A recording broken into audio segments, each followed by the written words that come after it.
artiste hors pair bu nga xamante ne moom it mi ngi bay waaram bu baax a baax ci musique sénégalaise bi ñu war a amal jotaayu waxtaan bu am solo ak moom wax ñu carrière yi ak projet yi et tout fu mu ci toll ci kanam lay doon mais en attendant ñu bàyyi Fatima ki mu jàkkaarloog invité mi ngi noonu Salma ginnaaw jamono yu ñu génn nag wala sax ni gi le 17 bi dafa amoon na ab manifestation bi nga xam ne ñenn ci autorités yi autorisé wu ñu ko woon ba waral sax nag ñu nemmeeku ci ay arrestation yu bari ku ci mel ni Déthié Fall Mame Diarra Fam ak it Ahmed Aïdara ak ñeneen ci ñi nga xam ne nag ay ndaw lañ nekk ci réew mi wala sax ay citoyen lambda ñu dalal ci kenn fii ci kër gi muy Gorgui Yacine Boye Gorgui Yacine Boye nag di secrétaire général bu syndicat libre bu fële ca groupe La Poste moom it ca ñu jàppoon la bokkoon Gorgui ñu ngi lay nuyu mën nga dikk ci nag ni ñu la jàppee woon.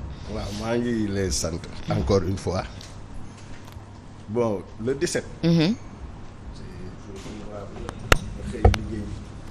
di jël yoon habituel bi may liggéey ni je suis en ville direction générale poste yoon bi may jël moom laay jëlaat mooy wàcc liggéey naa julli naa juma wàcc nañ 13h parce que direction générale dañuy teel a wàcc je suis allé à la mosquée après j'ai pris le déjeuner en ville au retour jaar naa benn pâtisserie de la place jënd charité xale yi jëlaat sama yoon nag day jaar buntu central police centrale buntu central parce que damay jël je suis abonné TER bi mu commencé ba léegi xam nga parce que may ñibbi Tëngéej ak Mbao léeg-léeg fa place laa daan jëlee taxi mais fan yi TER bi laay ëpp lu may jël parce que moo gën a gaaw vers 16h maa ngi yàkkamti sax naa xaaral ma jël TER bi dem foofu mooy sama yoon biñ ma jàppee ba ma yéeg si kaw adjudant bon lieutenant bi il était un peu kii quoi xam naa événement yi moo leen jàppoon dañu sonnoon tamit te il faut ñu nangul leen ko te seen liggéey lañ doon def te dinaa si gudd noonu ñëwaat. naka lañ la jàppee. dama ñëw rek romb leen nuyu leen parce que ñoom ñoo ñu may impasse foofu ñu fay aw quoi parce que foofu ngay aw beneen côté école bi wàcc marché du port dem gaar ba moo gën a gaaw et j'ai l'habitude de passer là-bas mais malheureusement jour boobu bi may jaar foofu j'avais une casquette pas au coureur d'un parti mais sigle bi ci kaw dañ ne turu parti bi la. bon dafay dem directement ci benn coalition. benn coalition la. Buruk moo am ci casquette bi moom laa teg nii. lan Buruk. ah Buruk. indi nga waaw. Buruk. waaw wane ko comme ça ñu xool. Buruk bi quoi. bon li ma kii Buruk bi. j'avais acheté. yow kii ko wane ko. waaw j'avais acheté aussi le même jour. parce que sama doom dafa bëgg football parce que man nekk ancien football. yàgg ma wax dama ko jëndaloon mayo Sadio Mané mu ne papa drapeau bi nga jox dafa tuuti. ma ne ko match yi jeex na waaye mu ne ma drapeau jëndalaatam foofu nag may romb si sa kii foofu nu mu tudd sax si ponti bi sama yoon la. ma jëndaale drapeau mu ngi nii bu bees la. ma takk sama loxo nii quoi ba mu tuuti parce que costume laa soloon parce que mooy liggéey parfois kilifa laa tamit mooy liggéey am na nu ñu war a mel. yoroon nga saak. saak bu ngi leen. waaw yoroon nga saak. saak boobu laa yor def si yi ma jëndaloon xale yi si pâtisserie bi. d'ailleurs sax xaw na yàqu foofu. loolu la quoi lan moo tax lan nga jàpp ni moo tax ñu. non couleur yi moo leen papa bi ma yéegee si waxtaan parce que tamit yow di nga laajte lu tax ñu jàpp la mu ne ma da nga manifester da nga ñu provoquer suñu buntu liggéeyukaay ma nekk baal ma àq parce que man bi may romb fii j'avais l'intention teel a yegg suma kër. parce que fii mooy sama yoon mu ne ma drapeau bi nga takk fii ma ne ko foofu nag xaw naa ko kii parce que dama ne ko pourquoi nga may daaj question boobu te jéggalu naa ko après. mu ne ma tey jour manifestation nga takk drapeau lonko benn fulaaru kii bu verte fulaar bi couleur benn parti de aussi ma ne ko lii dama ko bu yeewi coalition yeewi bu yeewi. mais est-ce que nekk woon di manifester tamit ci pet. non. xam nga lu tax ma laaj la. waaw ndax da nga yoroon saak. saak. waaw nga ne ma yoroon nga saak. sama saak bi may liggéey ji waaw. waaw d'accord bi nga jëndee drapeau bi. da nga ko jënd man damay gis ne.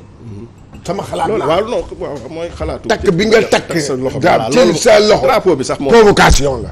waaw loolu man non sincèrement dëgg yàlla loolu la. waaw man loolu provocation la. loolu laa jàpp boo gisee ñu ne déeta waaye nga yor ki couleur parti. voilà couleur coalition bi. non lii sama fonde la voilà lii sama fonde la. maa ko ne jeex na de. voilà non jeexul sama fonde la. léegi Aïcha. bu ñu ñëwaatee rek le fait que nga jaar ci buntu police centrale. bi nga demee ñoom expliqué nañ la li waral ñu jàpp la. loolu man la leen maa ngi jéggalu. yow da nga jàpp ni yow ci manifestation wala sax da nga doon jéem a bokk comme li Sane ma wax léegi.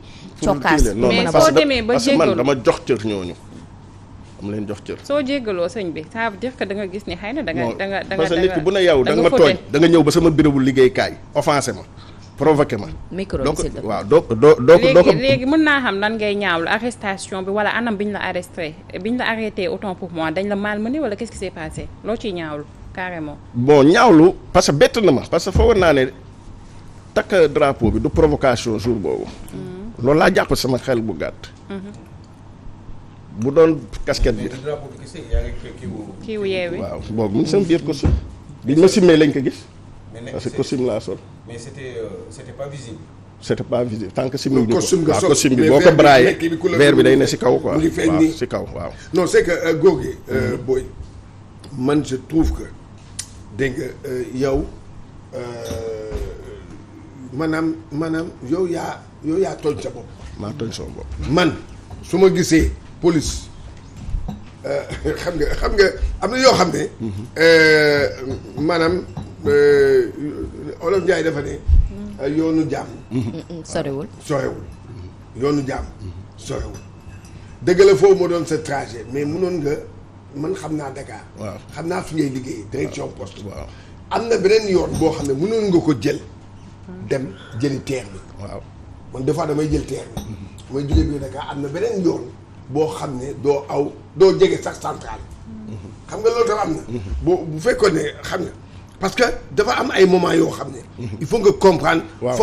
force de l'ordre yi waaw moo tax ma ne la am na yoo xam ne ñëw tuuti non c'est que waaw. li ñu leen jàngal la benn soupçon buñ ko amee rek automatiquement ñoom dañuy yëg ci kaw nit ki loolu ñoom dañ leen ko jàngal mënoo ci dara waaye nag mooy opportunité bi ngeen may nii. waaw. dina tax ñeneen ñu dul man wala ñu ma gën a féete ndaw xam li nga xam ne bu yenn période amee ñu bañ ko def. man mi bi ma yéegee ba ñu def mise arrêt bi war ma def garde à vue après le deuxième jour ñaata fan nga fa def. lundi laa génn vendredi lañ ma jàpp vendredi. génn 16h30 lundi. ma génn lundi. yàqal la sa waaw week-end voilà xam nga famille bi inquiété wu parce que xamuñu woon fu ma ne. di jéggalu famille bi aussi. ci parce ban que anam ngeen nekkee woon yéen ñi fa nekkoon. bon conditions yi moom mettiwul trop parce que cellules yi man ni ma ko gisee bien vrai que bu nombre baree dina metti parce que si karo ngay tëdd mais set na toilette yi set na. ambiance bi foofu ñu naax policiers yi dem nañ ba force de l'ordre yi. c'était humain quoi. c'était pas très lenn moo ma fa xawoon a jaaxal te man bi ñu ma auditionné laaj naa ko waaj parce que lu am rek da ngay laajte. premier bi ma duggee ma ne leen may leen ma oo sama waa kër ñu ne ma doo leen oo sa avocat ma ne leen damay oo sama avocat pour si kaw li ma koy wax mu informer waa kër ga. yooyu yëpp ay jàngal mooy lu may wax rek. parce que yow man fi ma toll âge ma xam yooyu yëpp xaw ma ko suur mais xam naa ne am nga droit toogaa sa avocat. mais xaw ma woon ne waroo oo directement sa famille. yow syndicaliste nga de. ci syndicaliste boobu sax waaw laa léegi bëggoon ne transition yii yëpp jàngale gis nga Gomis.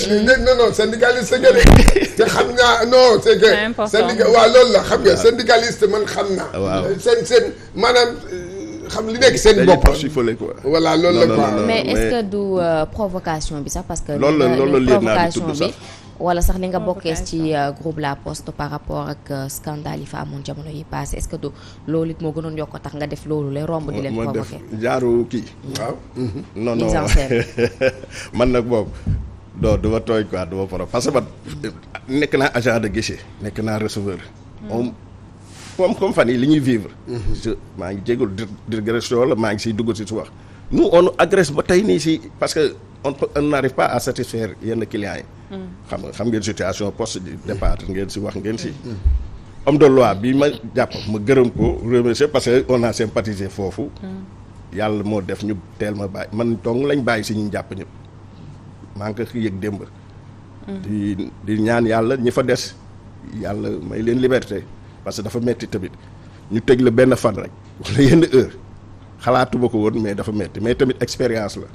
D'accord. par rapport ak poste nous on est agressé tout le temps te pourtant dinañ gérer ba parce que situation actuelle entreprise bi moo tax ñun man taxaw naa homme de tenue wax ñu dul ne mais après dañ ko gérer parce que ñun yàlla mais dem am nañ formation boo xam ne client nu mu ñëwee rek di nga ko mën a gérer ba calmer ko ñoom tamit bi ma yéegee bu ñuy expliquer commissariat accepté nañ ma gérer nañ ma mais dañ ma bàyyi foofu ba lundi ba yàlla def ni ma war a libérer man mii sax sama libération daf ma kii may man dama leen siy gërëm. aussi d'accord mais du moment que accepté nga que yow yaa nekkoon ci tort et que jéggalu nga et puis je pense que mënoo ñëw ba fii aussi dem te waxuñu peut-être situation poste parce que nag syndicaliste nga naka ngeen di dundee foofu jamono ji. comment va la poste métti na trop liñ naa invitation bi baax na tamit parce que permettre na nit aussi situation bi ñu toll. ñun ñu wax c'est parce que j'ai constaté que au Sénégal on parle plus de politique et de d'autres choses waxuma ne baaxul. mais ñun ñu ngi dund loo xam ne. psychose bi ñu dal rek. wóor na yàlla ne buñ si teelul jóg travailleur sax dina xëy. wala xam nga métti na daal métti na dund. perte d'emploi psychose parce que chef d'État fu mu toogee. nous allons restructurer il y a trop d'employés. plus de 5000. à payer à ne rien faire. moo duñ dugg si détail parce que restructuration bi. ça date de 2014. C'est l'État qui a constaté que l'entreprise La Poste est une entreprise en difficulté. Ils ont créé un comité interministériel chargé de la restructuration moo tax sénégalais yu bari même certains postes bu ñu déggee restructuration rek dañuy foog ne léegi la. processus boobu di dem ñu koy def di si jàng di si kii te melewuñu si woon travailleurs yi c'est au dernier moment vers fin. mais restructuration yaa ngi wax date bi 2000 lan nga wax. 2014 2014 la l'État mais 2014 mais la situation di continuer di dégradé wu ba fi ñu yegg c'est catastrophique fi mu ne. voilà waaw loolu nag loolu léegi ñun. on a interpellé on a alerté xeex nañ wàcc nañ sur terrain am na ñoo xam ne def nañ ay démarches dem seeti yenn autorités yi mais ba léegi le comité bi yor restructuration bi travaux yi pare na bañ teg ci table chef d'État il faut une volonté pour sortir l'entreprise nationale de cette situation ñun loolu la ñuy laaj te à travers ça il faut que ñun chef d'État bi mu impliquer ci les travailleurs parce que ce comité interministériel on a très tardivement intégré notre représentant au niveau du on est représentant personnel bi mu ngi suy intégré pratiquement bi ñoom di jeexal bi ñuy def conclusion yi léegi fi mu toll nii li ma waxoon ministre de communication et l'économie mooy on ne peut pas faire la poste sans les postiers on ne peut pas faire la poste sans les travailleurs il faut nous impliquer et la meilleure solution c'est de nous recevoir et de nous écouter yow sa kilifa daf ñu war a recevoir président ñu wax ko parce que moom bu jotee conclusion yi jot les informations à travers tous ces ministres concernés bu jotul bu travailleur bi ñu ki nekk ci terrain bi dina des te nous les travailleurs on a sorti un document de diagnostic exhaustif de l'entreprise de 30 pages on a fait l'analyse financière la gouvernance le personnel la gestion c'est une gouvernance c'est la gouvernance c'est le bari na les responsabilités sont partagées c'est le financement l'investissement des entreprises nationales il faut qu'on investisse dans les entreprises nationales parce que entreprise nationale bu toog plus de 20 ans te état investir fa état li tax investissement c'est on doit investir sur le projet sur le plan stratégique de développement parce que ñun am nañ une stratégie de transformation stratégique bu ñu teg ci table pour kii bi am plan stratégique bu ñu def conditions yi ñu laaj pour ñu financer ñu yëpp teg nañ ko ci table état bi bu amee volonté moom laa sànq bu amee volonté jëlee ñu fi ñu ñëm dinañ dem parce que on a les ressources qu'il faut on a des cadres qu'il faut on a le personnel expérimenté qu'il faut on a la part de marché bu rëy bi nga xam ne ñun war nañ ko mën a def ci kii bi et puis nous on est partout au Sénégal on est présent partout on contribue au développement économique du pays la Poste c'est une société nationale un patrimoine qui a un immense patrimoine immobilier la Poste warul mën a sonn quoi. waaye mu mel ni talum leen waaw jamono ji bu fekkee safaan bala demee ndax am na lu gën a ñoom sax ci lu ñu jàpp wala ci lu ñu gis lu leen gën a ëppal solo que mbirum Poste yéen seen taxawaay bu fekkee mbir ma dafa demee safaan ba. waaw lu ñu leen gën a ëppal solo mooy état bi non fi mu état bi bu bëggee sauver Poste da kay dina ko sauver parce que bon damay wax en tant que ñun ñëpp ay on est dans le secteur communication temps yi def nañ benn descente ak ñi nekk ci yeneen secteur Soleil RTS ak ñeneen ak ñeneen mais bi ñu cassé secteur public bi ak la communication seen problème teg ko ci table autorité yi ak doléances yi ñu teg au le premier mai mais il y a même pas quelques jours ñu gis ñoom financé nañ sur fonds propres de 35 milliards pour un tour à la RTS. Tu peux financer fonds propres autant de milliards pour un tour, mais il faut financer un projet de développement d'une entreprise nationale qui emploie 4000 pères de famille. Non, dañ ko teg nañ ko projet yi. RTS la ak poste. ñoom ñëpp service public lañ ne. C'est l'État moo leen yor. Poste c'est plutôt parapublic. waaw mais parapublic et public c'est l'État qui gère tout, c'est son patrimoine moom moo koy financer.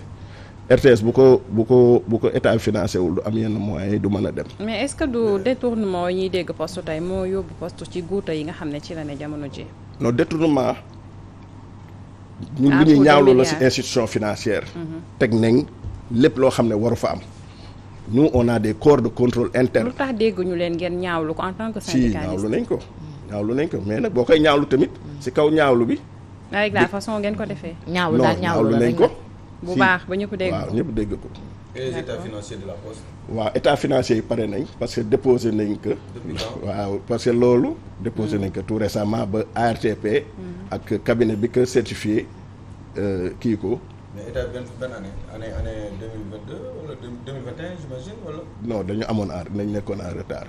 parce que pendant 5 ans 6 ans. waaw état yi kiiwul woon quoi. Siré Dia avait refusé de mais bi kiy ñëwee de donner les états financiers de la poste. bi kiy ñëwee defar nañ ko def comptabilité analytique bi ba déposer les résultats te l'ARTP évalué na ko.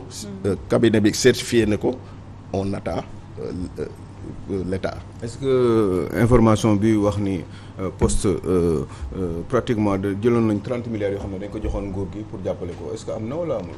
30 milliards yooyu bor la ñoom ñoo ñu ko amel. nous on a préfinancé les bourses familiales. nit ñu ko fayee nag du parce que boo demee ba amel nit ki 43 milliards c'était 43 milliards. ay trimestres yu romb yu mu fay non wàññi nañ ko ba fay nañ ko tout récemment mu desoon 12 milliards ñu fay ko.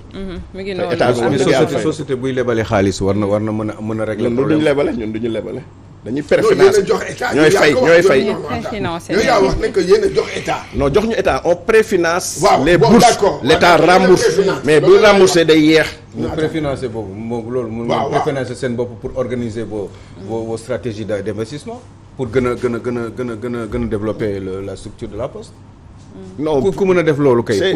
c'est périodique ni ngay fay c'est périodique. c'est suivant tes opérations c'est rentrées si ngay préfinancer du masse somme bu taaw. mais yéen lu tax préfinancer wu leen seen bopp pour organiser seeni stratégie pour dans le cadre du développement de la poste pour développer. waaw comprendre naa ces questions. waaw loolu lu tax yéen boo leen ko mënee defal keneen.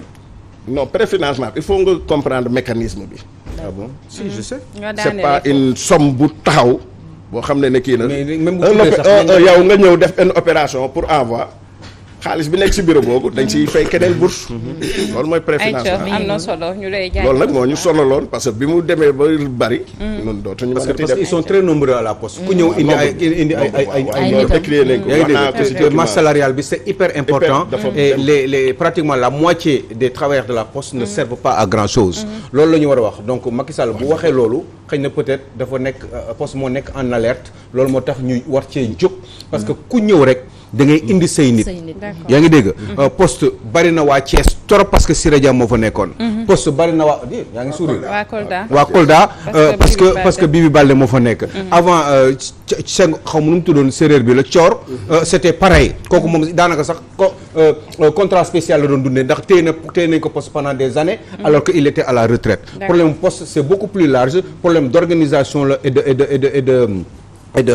et de fonctionnement et puis surtout dañ ko politiser la poste loolu moo tax poste yàqu ba tey léegi nag il faut réorganiser ça man je crois que ni il faut ñu am ñaari poste Sénégal ñaari poste façon poste ñu diviser ko en 2 wala en 3 mu am concurrence ba nga xam ne on a le choix d'aller où on veut c'est important Fatima macha allah jot na ñëw waa poste xoolaat seen bopp nous en tant que partenaire social moi j'ai demandé dans mes sorties pourquoi ne pas avoir un DG nommé suite à un appel à la candidature avant